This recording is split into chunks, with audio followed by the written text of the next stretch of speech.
Kerala in any area in this budget. Thank you, ma'am. बहुत बहुत धन्यवाद। हाँ, श्री शंकर लालवानी जी। धन्यवाद अध्यक्ष जी, आपको इस बात के लिए धन्यवाद कि देर रात तक आपने चर्चा में हम सबको शामिल किया बजट की। मैं माननीय प्रधानमंत्री जी के नेतृत्व में जो माननीय वित्त मंत्री जी ने इतना बेहतरीन बजट पेश किया है कोरोना के समय में, उनका स्वागत करता हूं।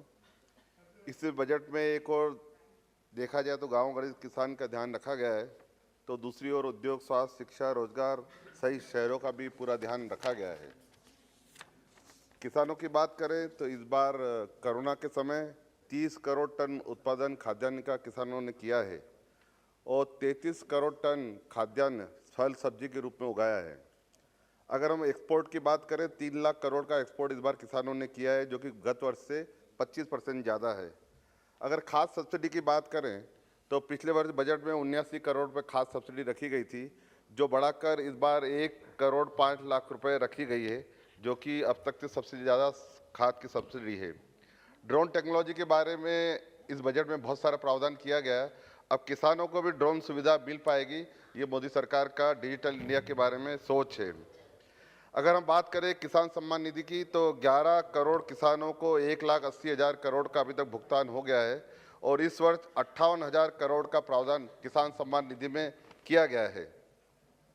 ग्रामीण में अगर हम बात करें तो 2 करोड़ पक्के घर बन गए हैं और हर घर में बिजली पहुंच गई है और हर घर में नल पहुंचाने की योजना में 9 करोड़ लोगों को स्वच्छ जल अभी तक पहुंच चुका है और इस बार बजट में 4 करोड़ लोगों को स्वच्छ जल पहुंचाने के लिए 60,000 करोड़ का प्रावधान रखा गया है।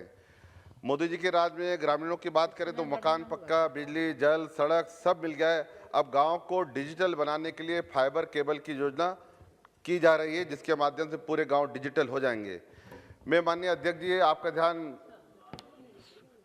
इस ओर देना चाहता हूं कि हमारे क्षेत्र में बहुत सारा आलू, प्याज और लहसुन उगता है, पैदावार होती है और बहुत सारे किसान संघों ने ये मांग की है कि इसका एक्सपोर्ट खोला जाए, ताकि जो आलू, प्याज और लहसुन हुआ है उसका एक्सपोर्ट खोलने में सरकार कोई नीति शीघ्र बनाना चाहिए।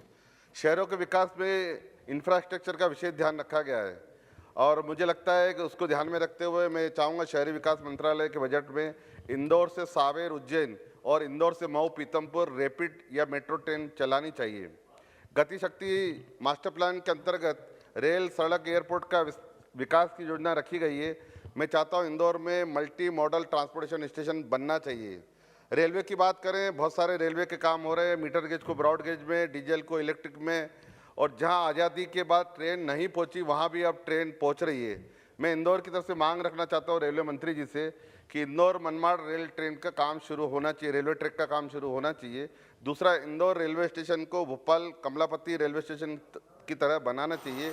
और तीसरा इंदौर को वंदे मातरम ट्रेन से अन्य शहरों से भी जोड़ना चाहिए। एक महत्वपूर्ण बात मैं कहना चाहूँगा, लता मंगेशकर का जन्म इंदौर में हुआ और उनकी कर्मस्थली मुंबई में रही, तो हम चाहते हैं कि इंदौर से बम्बई जो दुरंतो एक्सप्रेस चलती है उसका नाम लता मंगेशकर के नाम से रखा जाए। आखिरी, कोरोना के समय विषम परिस्थितियों में रोजगार के बहुत सारे अवसर मिले, 60,000 नए स्टार्टअप बने हैं और 40 यूनिकॉर्न स्टार्टअप भी बने हैं। मैं चाहता हूं कि इंदौर स्टार्टअप का एक कैपिटल हब बने, उसके लिए सरकार मदद करे और इसके साथ साथ मोबाइल का मैन्युफैक्चरिंग का जो सरकार की योजना है उसमें भी इंदौर को जोड़ा जाए। इंदौर में मोबाइल मैन्युफैक्चरिंग बनना चाहिए। अंत में मैं ये कहना चाहता हूँ कि एक बजट में डिजिटल यूनिवर्सिटी की घोषणा की गई है। मैं चाहता हूँ इंदौर स्वच्छता में लगातार 5 बार cleanest city of the India बना है, तो ये डिजिटल यूनिवर्सिटी भी इंदौर में बनना चाहिए। ये आत्मनिर्भर भारत का बजट है, नए भारत के निर्माण के लिए बजट मील का पत्थर साबित होगा। इस बजट का मैं स्वागत करता हूँ। श्री मलुक नागर जी। धन्यवाद, बहुत बहुत